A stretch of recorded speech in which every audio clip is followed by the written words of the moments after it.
Monsieur le ministre de la Communication, des Télécommunications et de l'économie numérique, c'est pour moi un immense plaisir de vous accueillir tout en vous souhaitant la bienvenue au sein du groupe La Poste.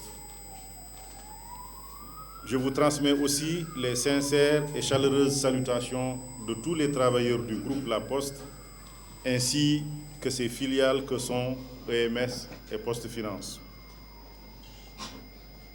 La Poste a dû rationaliser ses activités et concentrer ses efforts sur l'essence de sa mission, à savoir fournir le service public postal de manière permanente et sur toute l'étendue du territoire national avec un personnel engagé qui a su fournir des efforts accrus et soutenus.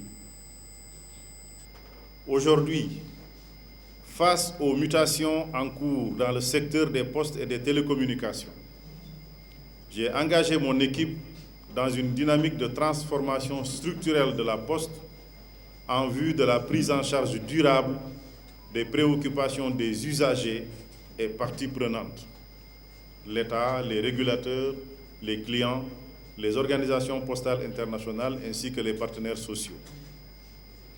Je suis convaincu, Monsieur le ministre, que la Poste peut prétendre à être le leader de son secteur en s'appuyant d'une part sur les opportunités offertes par les technologies de l'information et de la communication et d'autre part sur l'engagement du personnel, les cadres, les techniciens et le personnel de service. C'est conscient de ces enjeux et défis que j'ai initié le plan stratégique d'expansion de la Poste dont l'élaboration est en cours, et la question de la transformation de Poste Finance en banque est également une de mes principales préoccupations. Les orientations cardinales de la stratégie envisagée se résument ainsi qu'il suit: la diversification des produits et des services, la transformation digitale, la maîtrise des coûts de production et de services, avec un accompagnement important, le développement des compétences et enfin la réforme de la gouvernance institutionnelle et administrative. La réussite de ce plan stratégique d'expansion de la Poste dépend fondamentalement de la qualité des ressources humaines, de l'infrastructure et des services ou produits offerts. Elle nécessite également l'adoption de valeurs fédératrices telles que le professionnalisme, la transparence, l'esprit d'équipe, l'ouverture, entre autres. Plus que des valeurs, il s'agit de principes d'action susceptibles de guider le comportement et d'éclairer la façon de faire et de servir aux clients des produits et services de qualité, le tout dans un climat de générosité dans l'effort, de confiance mutuelle et de dialogue permanent. Les enjeux de la culture des valeurs républicaines ignorent l'appartenance politique, ethnique ou culturelle, ou même cultuelle, au sein de l'entreprise. Je suis convaincu que les partenaires sociaux sont loin de demeurer dans la contestation.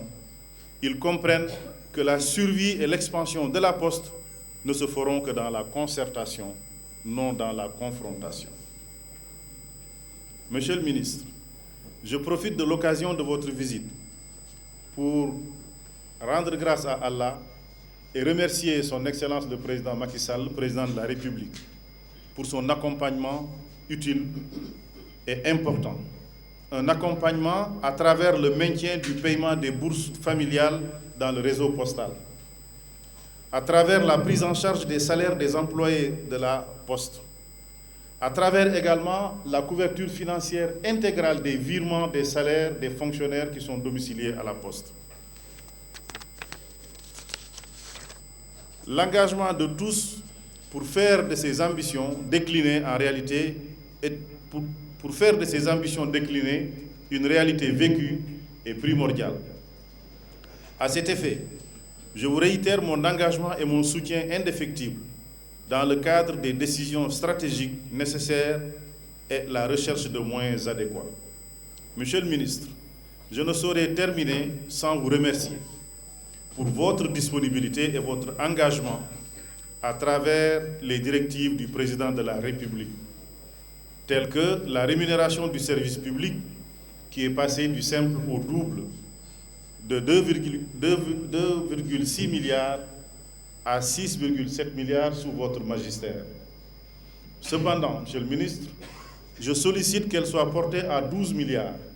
Les 12 milliards sont en conformité avec les dires d'experts qui, après analyse des états financiers, ont porté l'estimation de la rémunération du service public à 12 milliards.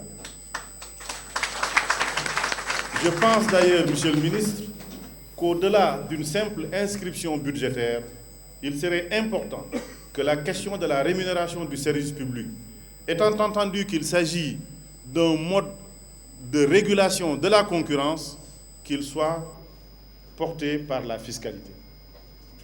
Nous pensons qu'il est important qu'il soit proposé un dispositif fiscal qui puisse permettre à la Poste de bénéficier d'une taxation spéciale sur les produits et les services qui sont rendus ou vendus par les concurrents, parce que ces concurrents n'assurent pas le service public postal et pourtant ils sont dans des parts de marché qui devraient revenir normalement à la Poste. À vous, postières et postiers, je suis conscient des enjeux et impacts qu'offre cette nouvelle dynamique d'expansion du groupe. Aujourd'hui, plus que jamais, la Poste doit être à l'origine de services innovants, inclusifs et durables. Aussi, notre entreprise se doit-elle d'optimiser ses infrastructures et ses ressources humaines. Tout cela est à votre portée et nous y parviendrons tous ensemble. Je vous remercie de votre aimable attention.